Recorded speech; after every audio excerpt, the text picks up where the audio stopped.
California has always been known to be the Golden State, getting its nickname from its gold poppies that can be seen covering entire fields, as well as its well-known history with gold. I'm of course referencing the gold rush here. From its beautiful beaches, fertile valleys, and scalding desert, it's become a symbol of growth and opportunity that people flock to get a chance to prosper. Back then, when you think of the white picket fence American dream, the Golden State was the go-to place to make it happen. But is that still the case? I don't know.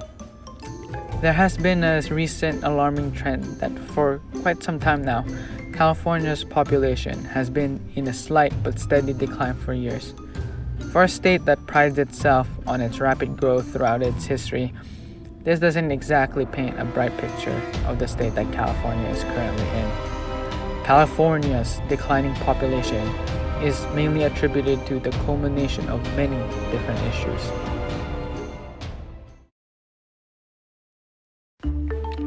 It's expensive to live in California.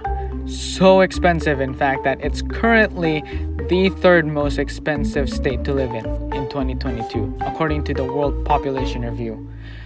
Shown here are the current stats that California has. The cost of living index used here uses 100 as a base to represent the national average.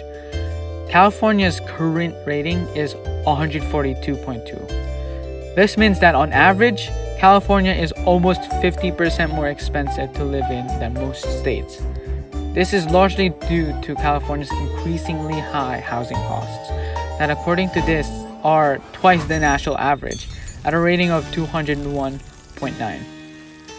With a family home costing at around $700,000. Prices like these have become the major concern of Californians.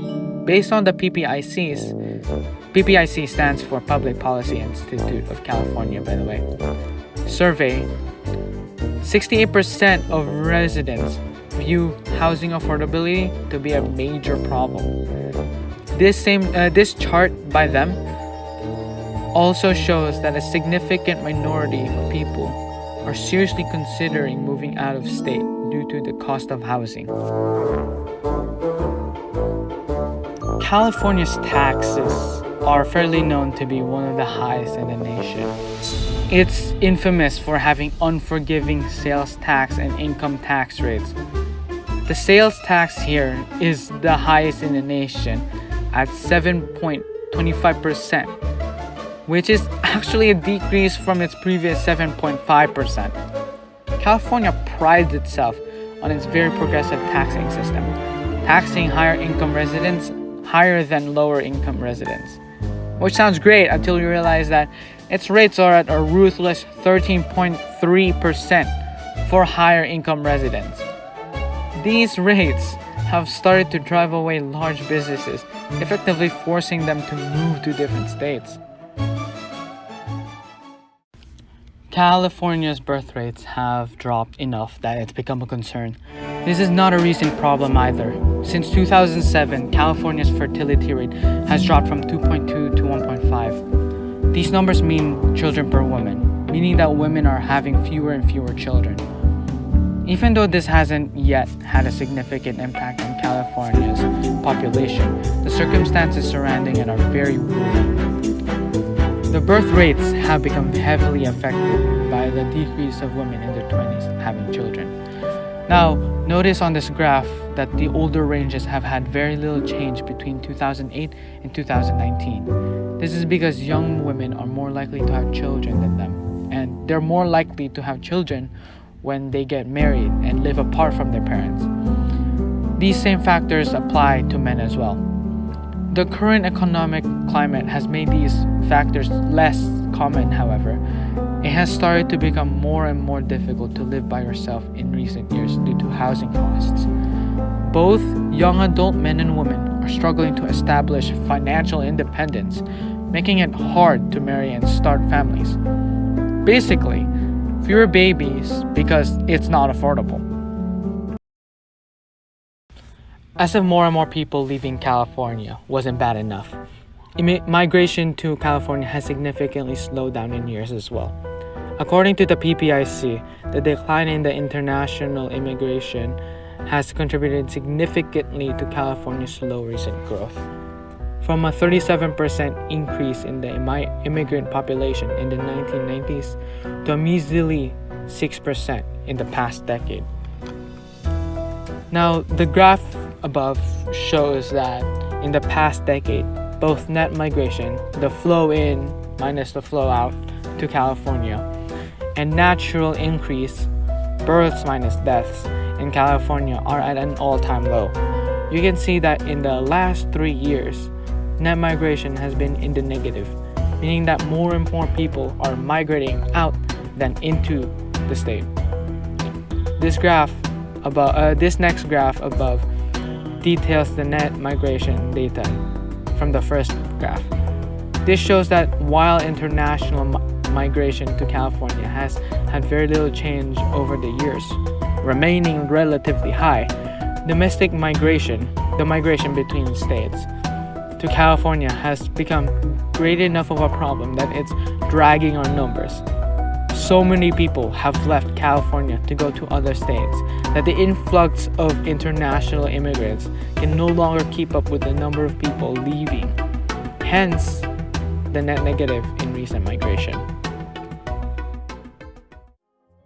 This one should be self-explanatory. A major contributor to California's recent population decline would be the recent outbreak of COVID-19. If you want to decrease the number of people living in a place, there's no better way than just straight up killing them. And that's exactly what COVID-19 did. According to New York Times, the number of COVID-related deaths in California has an estimated total of 93,919 deaths from the very start of the pandemic all the way to today. It's not a significant number by itself. Statistically, I mean no disrespect here. However, this contributes to a large portion of California's net loss of around 173,000 residents between the years of 2020 and 2021, according to LA Times.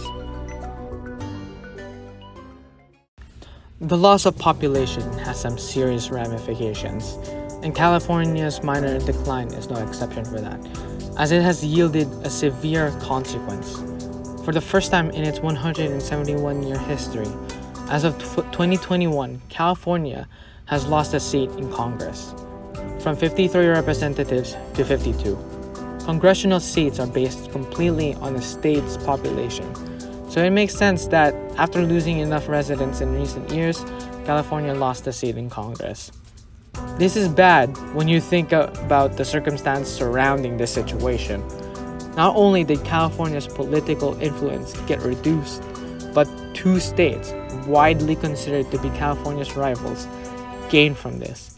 Texas gained 2 seats and Florida gained 1 seat after the census, and they seem to be growing at a faster rate than we are currently. Although California stays the number 1 most populous state with a whopping 39 million people, the loss not only means we get less say with 1 less vote in the Electoral College, but we also get less from the $1.5 trillion in the federal money distributed annually. There's no easy way to change the course of things as they are now.